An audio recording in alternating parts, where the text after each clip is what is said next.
Okay, so it's about time to start the event. So good evening to everybody joining us today virtually, and welcome to tonight's event on how technology can enable the fashion industry to become more sustainable. We're joined today by a very special guest who's tuning in live from Switzerland, and we're still waiting for our second speaker to arrive. So we'll see if we will have two speakers or just one, but that's totally okay. We're very flexible. So briefly about myself, my name's Annika. I'm a second year communication and media student here at Erasmus University in Rotterdam. I'm also an active member of the HonEURs Association this year, and the HonEURs Association is hosting tonight's interactive lecture on the different possibilities that technology offers to make the fashion industry more sustainable. And since tonight's event is public, there might be some people who aren't too familiar with the HonEURs Association yet, so please allow me to briefly introduce us to you. The HonEURs Association is the official study association that represents all honor students at the Erasmus University here in Rotterdam. This means that we're both an interdisciplinary but also an international association with students coming in from all different disciplines and faculties at Erasmus.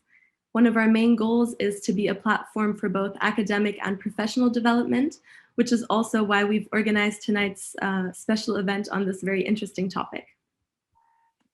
So as I mentioned before, tonight's topic is how technology can enable the fashion industry to become more sustainable, especially regarding the production side of fashion. So you're probably wondering, why is this topic so important, and especially right now?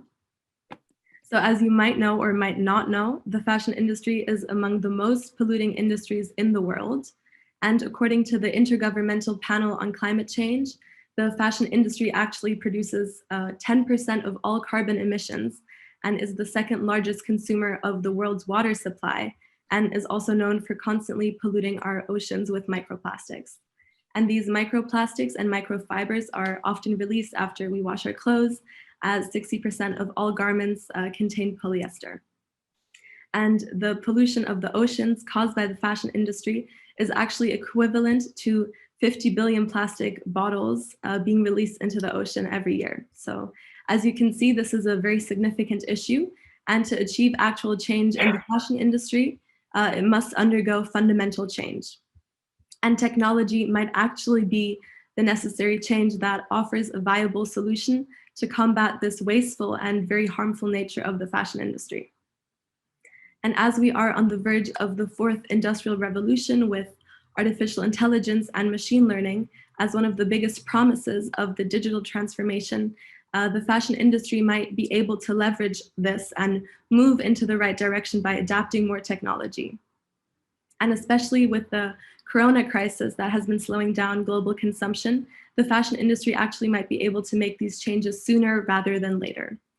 So I'm very excited and honored to be joined by an expert in this field who knows a lot more than me and is also very eager to share her knowledge with you today. So please allow me to introduce our speaker, Pia.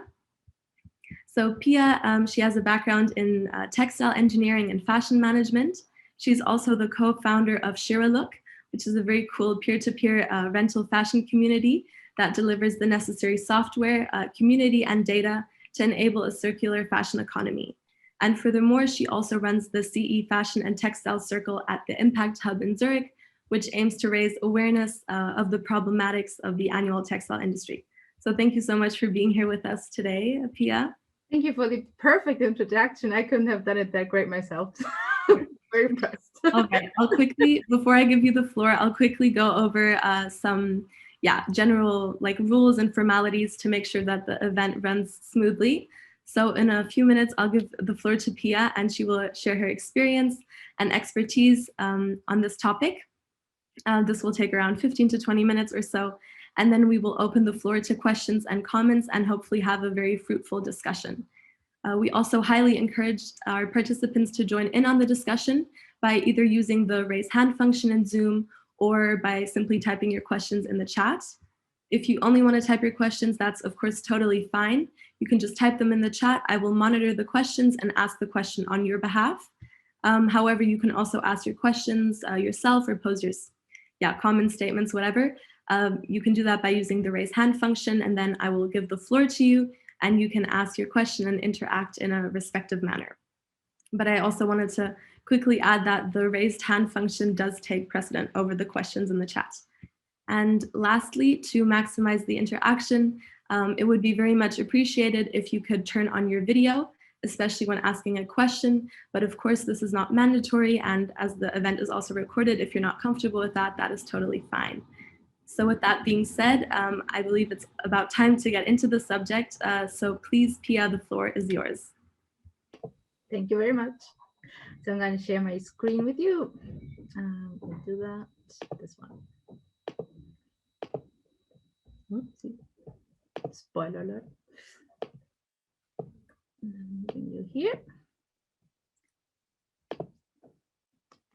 Here we go. So yeah, I'm very happy to share my experiences and some insights from the fashion world and what we're especially doing at SHAREaLOOK or here in Zurich in terms of especially circular economy in fashion. So SHAREaLOOK is a rental fashion platform, and like the faces behind are basically my co-founder colleague Natalia and I. And she has more a financial background and did like an MBA background and very strong financial background in the consumer goods and fashion industry, originally from Brazil.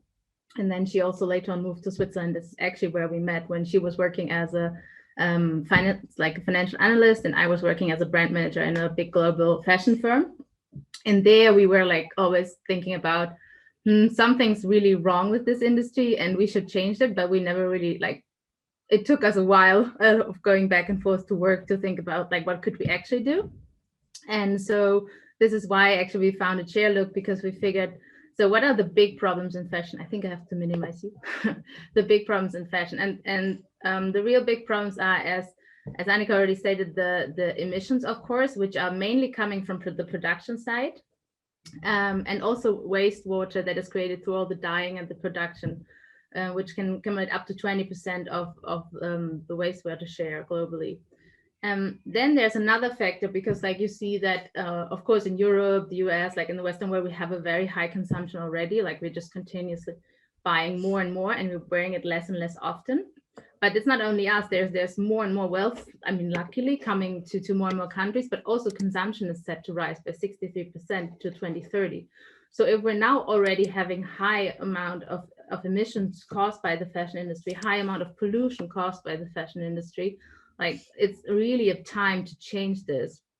And we felt that we are strongest to start change with consumers, because this is what we've been working on, very consumer focused, and this is also our passion to work with like people and the garments itself. So this is why we decided the solution actually is to focus on what you already own. So the most sustainable garment is already in your wardrobe. And there are studies that have proven that if you increase the useful life from 1 year to 2, it reduces the emissions itself like by 25%, meaning that you save emissions that you don't have to produce new clothing. And on a financial or economical basis, it's also quite lucrative to start a business like this, because the fashion sharing economy is actually really strongly rising currently. And with sharing, I mean rental and secondhand. So it's all about keeping clothing alive. So we're really strongly believing in the idea of changing from just like producing, like extracting raw materials, producing a lot, pushing it into the market, and hope that it gets just discarded as fast as possible so that you buy new again. Change this habit into rather producing really good, long-lasting garments once, and then reuse, share them, repair them as much as possible. And this is kind of based on the idea of a circular economy. And this is our mission to really make this work. And so you see, when you now look on sharealook.com, you can like lend your clothing that you own, or you can resell the clothing that you own via our platform. And it's quite simple. You create like a profile, you can upload your looks, and then it works with a calendar, a bit like on Airbnb. Like people can select, I want to borrow a dress for a wedding this weekend from Friday to Sunday. Type the dates, check out, pay it, and then you basically deliver the clothing right to the one who wants to actually rent it out. And the other way around, it works that basically you can exactly borrow from somebody else. So this is also, then you also create a profile and you can browse through what's already there and select the dates when you want to book them. I mean, it's very familiar, this kind of thing. I think it's very Airbnb-ish. So you all have done it with flats probably before, but probably not with clothing yet. So this is a bit of a interesting consumer change. And actually, from a technology point of view, this is not something where you just open a Shopify account and make your website, unfortunately. It's something where we really started working from scratch and coding everything. Like it's really just basic code, front and back end. And also we built everything ourselves with some developers. Because actually the long-term vision is a bit more complex than just a online shop. Because let me go here, and this is where it's getting really interesting, is that currently what you see is this part of the circle. Let's say it's where let's call her Annika. Like she kind of lends out her clothing, she resells, she lends them out, and then she can have some guy chosen, some delivery chosen to send it to me, Pia, and then I can kind of return it to her via like the cleaner, or if like Annika says, no, I want to clean it myself, then it just goes directly back to her. This is kind of the circle that we're having now. And this one is already a bit tricky because when you work peer-to-peer, you have a lot of information that has to flow continuously. Like you need to think about the processes. So Annika sends it. I need to know that she sent it, like this information needs to flow. Then when I receive it, she needs to know that I receive it. Then when I send it back, she needs to know, like, these process steps have to be very well tracked and also digitally always updated so that everybody's informed. And this always, like, kind of when you start drafting it up on paper, it sounds very easy, but then to actually map it and realize it, it's quite the challenge. And then also integrate logistic services or other services into this process. So this is where it's not like blockchain yet, but actually some kind of technology that either is on the garment, which could be like RFID or something that traces the location of the garment in the process, or indeed some blockchain technology to have all this data always available will help in longer term to scale. But I go more into this later, because now it's getting even more complex when we go into the second circle, which is currently kind of our ambition. Like we are still here. It's really a long-term project. And here where we see is then, okay, let's say we've done this circle a few times and the dress unfortunately is really like broken. Like you cannot wear it anymore, really. You can't repair it anymore. It's really the end of life.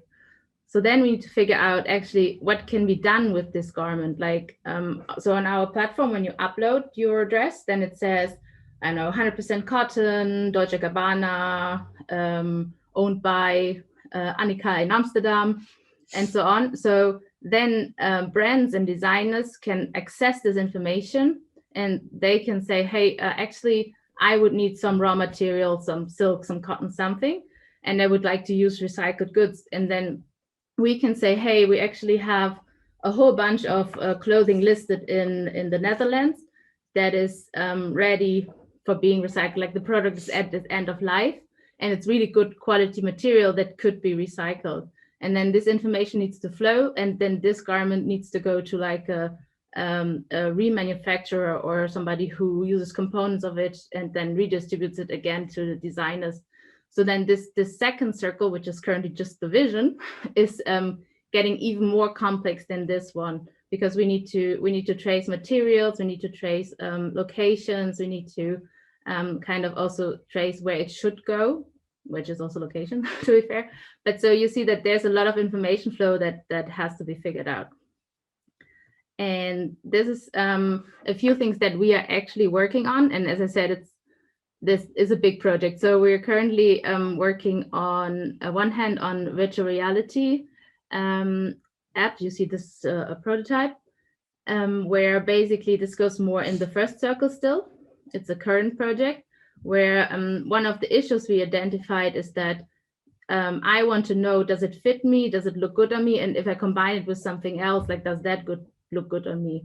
So here we're looking into avatars that are like reflecting your body and look. And you can actually dress them virtually, like online, on yourself, and then you can see if it fits or doesn't fit. And already just this, always it sounds like, ah, this is cool, it's already some kind of technology that is there, let's do it. But then like to actually realize it is like such a pain, that we're on, but it will take us probably like another year to actually realize this. And then when we're thinking about like blockchain, this is what I was mentioning with like tagging the garment itself, so that we can have the information on the garment itself, like all the information that's in the profile, like material and so on, but also the information on how many times was it used, was it repaired. And then when we think about logistics also, we're looking into like pickup stations at supermarkets, so that you can basically combine it in the end with something else that I show you, which is like IoT tags. So then people could go to the supermarket, like I rented my dress from Annika, and I don't want to send it back to her. I rather want it, like it has to be cleaned anyway. So I go to the supermarket and where there's anyway a cleaner, and then I check it out there, and the supermarket or the cleaner checks it in. And then again, our system knows where it is. And then when the cleaning is done, then it's like, okay, it's cleaned, and it goes back to Annika. So this is another whole huge tech project that that is about to come. So yeah, and this is what I mentioned, was like where you can also work with RFID, but RFID would be, let me go here, is actually already used when you talk about the production circle. So even before the use case comes, like even before this case, would be basically when it was new here, that you can really trace what, like, where was it, where was the cotton derived, where was it weaved, how was it, I don't know, treated chemically, and sometimes even they save on it like the impact that this has in terms of like CO2 calculations and so on. So this is all kind of, I would say, the most exciting technologies currently, which we are also all looking into, because they're very helpful for also building like a circular economic model. So this is really kind of what's next for us. If you remember the Clueless wardrobe, I don't know, perhaps you guys are a bit too young for this, but some might remember this.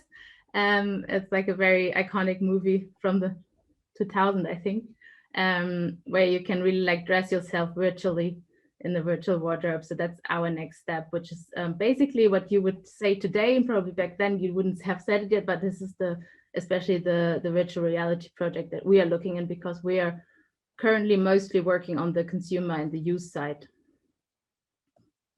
And that's my quick intro, just to give you some idea what we're doing and some inspiration on what to look for. And yeah,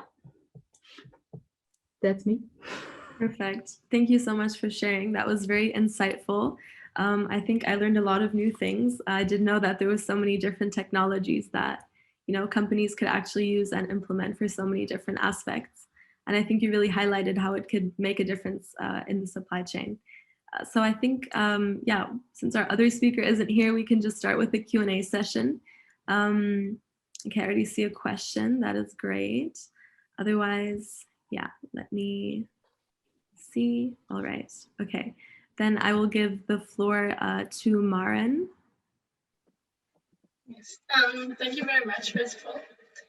So I would have a question concerning the transportation. So, like, first of all, yeah, more related to the business that you have right now. So, is it like the clothes sharing community? Is it very local, or are there still like, yeah, a lot of emissions produced because clothes are like transported to around the world? Very good question. So the reason why we went for this business model is exactly that. Like if you look at Rent the One Way or the Y Closet in the US or China, they are really gigantic fashion brands, and they ship all across the continent because they buy the collection, then they rent it out. And we thought, like, we actually don't need to buy new things. We just need to connect people locally so that they can share. So we are really working on like a city approach which doesn't mean if you're like coming from Berlin to Zurich, you can also like connect with somebody here and borrow from here. But it's not that the clothing itself doesn't move. You can move, but the clothing shouldn't move so far. Okay. I have a question. Yeah. Oh, sorry.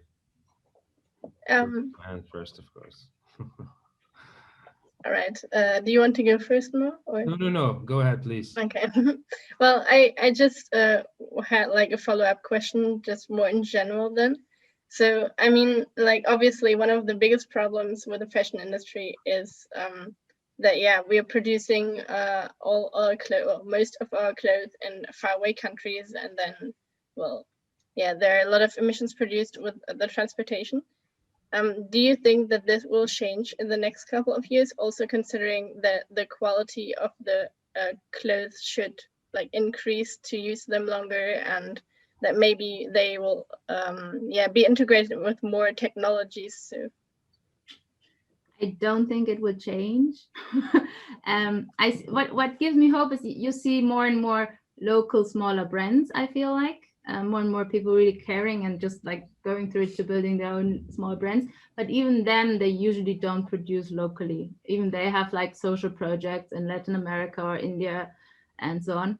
And for the industry to, because you need to imagine like China, especially Asia, the whole, and India, they got really good at what they're doing. I mean, the quality is not so low because those countries wouldn't know how to do it good. Actually, you can like get really luxury, amazing stuff from like overseas. The quality is so low because the price is so cheap a lot of times. It's not a country question. And I don't see production changing location. It's also quite impossible, only if cost would raise a lot. But then we kind of, if you look at Germany or even the Netherlands, or the know-how to produce also got a bit lost, right? Because everything got closed. So unfortunately, that I don't see on the big scale. A good question. Right. I think Mo, you had a question. Yes. Yes. So I was wondering, because there's many big brands are engaging now in clothes swapping as well. For example, I think Zara also did something like a take back initiative a couple years ago, and many other brands or big fashion houses, especially fast fashion, are now increasingly looking into these swapping business models. But what would you say that your platform, in what kind of way your platform would have an added value over these concepts, such, or Zalando is also, I think Zalando recently also started doing something like that. But what would you say that SHAREaLOOK offers what these others cannot offer or don't offer? That's my question. So basically on in terms, so they're mainly doing take back or secondhand. So basically you can send in your used clothing and then you get a voucher to buy something new, right? Mm-hmm. And this is something I think is very attractive for a broad range of fast fashion consumers, but it's not the same problem that is solved. Like the problem we solve is rather for the Vogue consumers. They say, oh my God, I have so much stuff. I know it's not sustainable, or I heard it's not sustainable. I just want to use it. I don't want to buy more new things. Or if I buy, I want to buy something more expensive, more good, that really lasts for longer, good basic. Mm-hmm. And this is where then this sharing lifestyle comes in, because you pay basically only for the use and you can have more money to buy really good basics. That's kind of a different need, I would say. Amazing, thank you. All right, perfect. I see Thijs, you also have a question. Do you want to go next? Yeah, thank you for your presentation until now. So what I was wondering, especially because designer brands have become more and more popular. You already mentioned Dolce & Gabbana, but also I saw in your presentation Ralph Lauren. I was just wondering about the practical aspect, because I know that a lot of department stores actually get returned goods, that are fakes. So people buy like real Gucci shoes from like Nordstrom or in the Netherlands, the Bijenkorf, and then they send back fake goods, and then kind of and then they keep the designer goods like at the discount, obviously, because they only paid for the fakes. And the Bijenkorf and Nordstrom and all these department stores, they have quality experts that can witness these differences. So how does a company like you, like how are you guys liable, or how do you guys ensure quality in the sense that not fakes are being returned or people give away fakes because there's such a mass market around designer items? Yeah, that's actually a good point. And like currently we're not liable for this in our right, but it is a thing where currently we have this process. So when you upload a dress, you have to upload the pictures and all the information, and we are cross-checking in our back end if that's like valid information. Too much talking today. If that's valid information, and that's how we do it currently. But because we are not like, we're in Switzerland, it's a very small country and a very honest country, so currently we don't have this problem, but we are looking at this problem, and there's something, it's called like collect ID, and it's basically, I don't know which technology, it could be blockchain, and basically that is for brands to identify their garments as authentic. So there's more and more of these things coming also from the brand side already, so that you can identify the products. And furthermore, I think this would be then internally solved with us as soon as we have the tagging from our internal side ready. You know, what I was showing with the RFID tags, that from our side, then you would need to have the quality check where you sign up the product, you're liable for like signing up in your information. Like it's kind of, you even have to give also a copy of your ID when you sign up actually. And then you tag your products with these, and you are basically your own little business. So it would be really a fraudulent business if you would do that. But I see your point. Yeah, it's a big challenge for us. Okay, can I ask another question or? Okay, so I was also wondering because I've seen these like initiatives multiple times before as well, and I was always wondering like, okay, suppose I borrow stuff and like because I understand you have to take pictures, but I mean something can get like damaged inside, or like yeah, stuff can happen to clothes obviously because you wear them, and to what extent like yeah, I don't understand how that process works, because I understand you have to upload pictures and then it's sent, and then I wear it, for instance, because I borrowed it. Yeah. But yeah, it could be like some like minor spillage somewhere on my t-shirt, and then I send it back. But in what, like, when do you say, okay, this item is really damaged and you need to pay full price for it, like to the original consumer? And when do you say, well, like it's okay? Yeah, I think that's quite difficult. So that's why I wouldn't really be keen on renting out anything. So how do you ensure that's like, yeah, that remains okay? Yeah, first the rule is that you can pay an insurance of 10 euros at checkout, and then you're insured against anything that's repairable. So if it's like you spill some wine or something and we can remove it, or it can be removed in the cleaner, then it's covered. But if you, I don't know, make a whole big hole in the silk blouse which cannot be fixed anymore, then you're liable. It's like this. Okay, thank you. That were my questions for now. Perfect. Okay, those were some very interesting questions. I see, Artis, you also have your hand raised, so you can go ahead. Thanks. I just had a quick question. So this entire sharing economy obviously has a lot of benefits, but in fact, it also has, if you look at, for instance, the electric mobility market, also increase possibly our carbon emissions, because now everyone is like, well, I can just have my own Felix at the front door instead of maybe walking myself, where in fact, I just throw it on the floor because I don't care anyhow. Essentially transferring this into the fashion industry, I'm wondering, I believe that one of the key goals probably in changing this entire thing is because I feel like at times maybe our sharing economy might accommodate or wasteful consumerism is, why not buy, for instance, a pair of shoes for 500 euros, which are made out of leather, but last for maybe 20 years, which according, if you buy every month or every year, a pair of sneakers for 100 euros, it's 20 times more expensive. So how do you transfer this like thinking of people to say, I'm going to buy a pair of sneakers for 500 euros, but obviously then you can't have like 20 different outfits, right? So nowadays people might have 20 different outfits, whereas if you have something for 500 euros, obviously it doesn't work.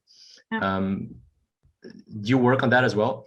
Yeah, so this is the behavioral change, which I thought is very interesting about our business model.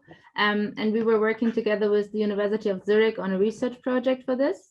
So how do you change consumer behavior towards a more sustainable behavior?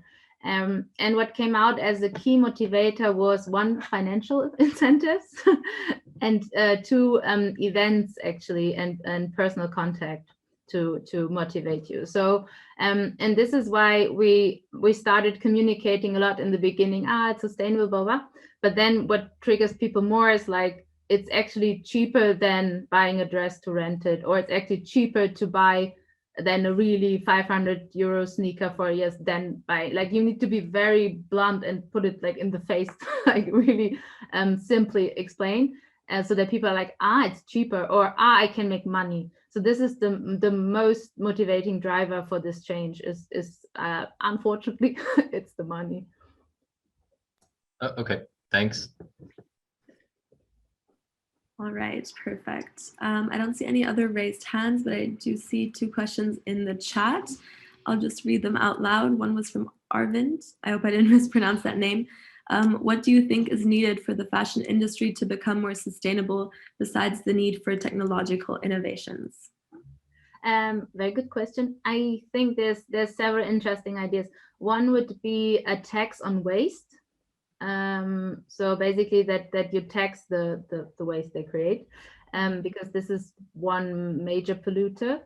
And it's really legislation actually that will change. Unfortunately, we can work a lot on changing the consumer behavior and making a lot of incentives to like motivate brands to like sign some agreement to reduce the carbon emission. But in the end, things always only change when brands and consumers are forced to change. So I think legislation has to come in, and it like slowly is, very slowly, of course, because it's affecting the economy, but slowly things are changing because it's simply there's an end to this overproduction and overconsumption, and it's being recognized slowly.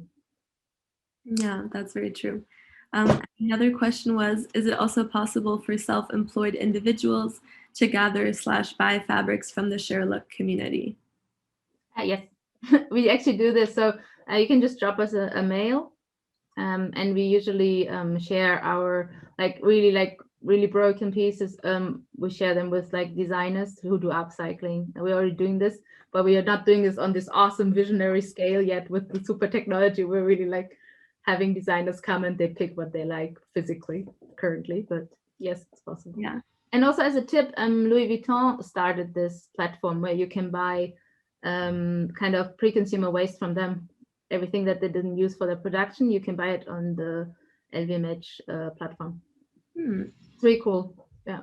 That's really interesting because somebody in the chat also said that in France, there's new regulations that forbid companies from destroying their goods. Yeah, it's really cool. Yeah, and then they also asked whether you as a company also reach out to these companies for collaborations. We didn't yet actually reach out to big companies. We're always collaborating with smaller labels on a local scale.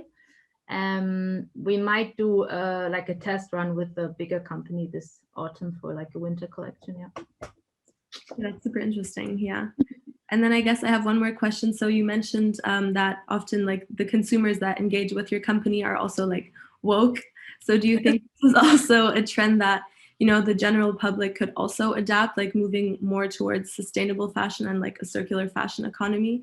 Because, you know, especially like among teenagers and people our age, like fast fashion is so popular, and you know, companies like Naked and ASOS just make it so easy to, you know, just constantly buy new things. So do you think it's possible to have like a general shift? Not soon.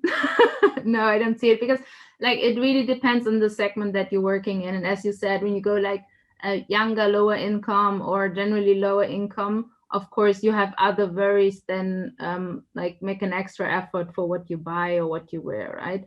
And then it's more the kind of the, let's say, intellectual conscious segment currently that is already very easy to catch for us, to be honest. And then towards younger target groups, I think the pricing for rental would need to be even lower. Mm-hmm. It's a price issue, and yeah, that's interesting. Also kind of sad. I don't know. Makes me a bit hopeless, but oh well. But it's kind of a journey you go through also a lot of times in life, like especially when you're talking also about like say us, like, you know, we like studies and stuff. So like probably you're like a teenager and you go to the H&M and stuff and you just buy things with your friends and buy the coffee afterwards and feel cool, you know. It's just the phase you go through. And then some people continue with this habit and some people start questioning it and change, and then as soon as they can buy higher quality things and so on. So it's a it depends a bit on the segment. Okay, interesting. And then I have one final question for you. Do you have like a general tip that you could give to our participants today on how they could become more conscious consumers? Yeah, I think actually what was it Artis, right? Was saying is actually a good thing. Like, I mean, think about what you buy, how long does it last? Do I really need it? Can I repair this shoe actually? Because I think a lot of people don't repair their shoes anymore because there's so many people who throw shoes away. And yes, you can go to the shoemaker, it's a thing. You know, like just, I mean, it's basically what our grandparents did, is like repair, rewear, and think about before you buy something. I mean, actually not that hard. And share, of course. Perfect. All right. I don't see any other raised hands or questions in the chat box. So I guess then we will get to wrapping up the event. I guess due to unforeseen circumstances, one of our speakers couldn't be here, but we definitely made the most out of this. So yeah, on behalf of the HonEURs Association and myself, I would like to thank you, Pia, for your interesting insights that you gave today during your talk and during the discussion, and also for your enthusiasm and cooperation in making the event happen. We really appreciate it, and we're very honored to have had you here. And I also quickly want to take this moment to thank everybody who was involved in this project, so namely Sylvia, Peter, and Mo. The event really wouldn't have been possible without you, so thank you so much for helping me. And of course, thank you also to all the participants who joined tonight's discussion and asked many very interesting questions. Yeah, and if you're interested in more events like this, the HonEURs Association plans to organize similar events in the future that will challenge our students to think critically about complex issues, just like we did tonight. And yeah, make sure to follow us on our social media, so on LinkedIn, Facebook, and Instagram, and check out our website to stay up to date on all our events. So once again, a big thank you from me and the board to everybody that was here tonight, and especially to Pia.